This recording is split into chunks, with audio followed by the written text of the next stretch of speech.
Hey guys, it's me Dave from the Kodo, back with another tips and tricks video for you for my time at Portia, or Portia, however you say it. These are some early game tips and tricks. There'll be more as I compile a bigger list and further on, or if you add any in the comment section. So if you see something that I didn't mention that you use, leave it in the comment section. One of the first tips to look at is changing the game speed. Now you'll notice that the game speed by default is about 1 in-game minute is 1 second of real time.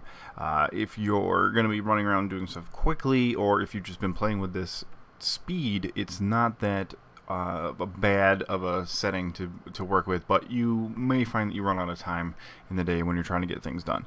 If you go into the start menu, go to options, and in the game tab you'll see game speed. This is the default setting 100. This can be brought down to essentially 50%, making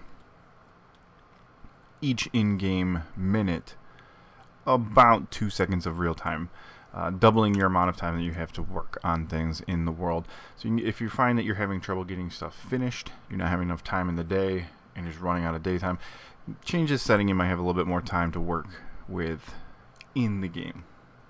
Another thing to look at that some people tend to overlook in the beginning of the game is that when you're going around collecting wood from the trees for some of your various first projects, you can kick the tree.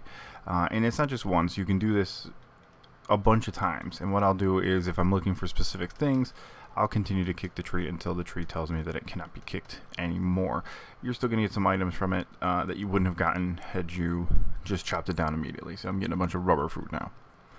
Eventually this will tell me that the tree can't be kicked anymore. So now I'm going to chop it down.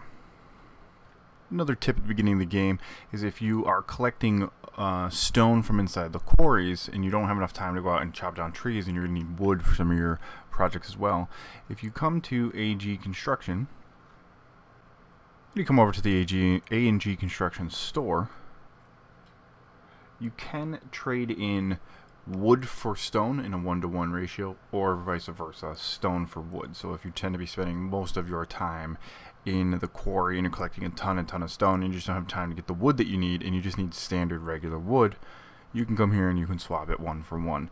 There's no additional cost. It's just 1 stone for 1 wood, or 1 wood for 1 stone. Another thing to note is that after a long day of quarrying, if you have turned down the game speed and you find that you're running out of stamina but you're not running out of days, so you can't really work on anything else, if you come over to any place where you can sit down, you'll start to regain your stamina back just by sitting there and relaxing for a little bit. See, mine's going up now. A little slow. There are ways to speed that up. Certain things that you sit on will speed it up more, but this would be a good time to go and get a drink, get a snack, come back, get your stamina back up, and you're not done with the day, and you could do some more work. As you start to build up your inventory, you're going to find that you start to have boxes placed everywhere. You don't, when you're looking for specific items, you don't have to go up to each individual box. This took me about a year in game to figure out before I realized that I could do this. But if you look at one of your storages at the top, you'll be able to cycle between all of the storages, and they don't have to be next to each other. They don't even have to be in the same area. You can have one outside and the rest in your house, and just by using the L2 and R2 buttons on the controller for the Switch, it'll be similar for the other systems. You can cycle through every single inventory. Another in-inventory trick you can do is if you do the hold for sort all. It's down on the bottom left. For me, it's going to be holding down on the L analog. I'll hold that for a second, and it'll give me an option here. Sort identical items found in your inventory and the storage all into the storage. So what this will do is it'll take things that are similar in the box that I'm currently looking at and in my inventory. I'm going to hit A to confirm. And it's going to move everything over to the inventories. And that actually went through and did every single inventory that I have.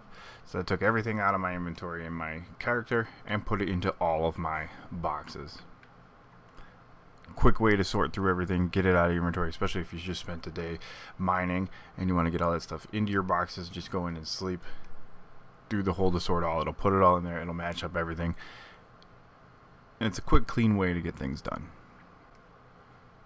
Now, another little trick here is, say you have an item that you have outside, you want to bring it inside. Instead of putting it into your inventory and then having to take it out and set it down again, especially if your bar is full, if you pick it up and you go to enter your house, once you get inside, it will still be in your hand, so you can just set it down. And lastly, little piece of paper that's on the wall right there by my door. If I look at that, that's my home panel. This tells me everything that I have in my house and what it is doing to help my my stats. That's the furniture here. So the bookshelf is giving me a max health of plus 15. The old thermos is giving my attack plus 1. And that's stuff that's out around my house.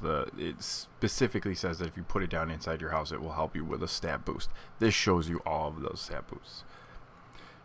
You can go over to helper options as you get further into the game. This will tell you what things the helpers can do to help you outrun your farm. It's a little bit later in the game, but it's here if you need to see it. And then there's the helper log. Same thing. It's later in the game as you get helpers helping around your farm. The information will be here. So hopefully these tips and tricks were helpful to you. The early game play of my time at Portia. There will be more of these as I find out more and I compile more lists. If you have any that you'd like to add or you do in the early game, leave it in the comment section below. If you like this, feel free to hit that like button. Share it with somebody who needs to have a little bit more information, a little bit more help in the early game of my time. But like always, guys, good luck and have fun.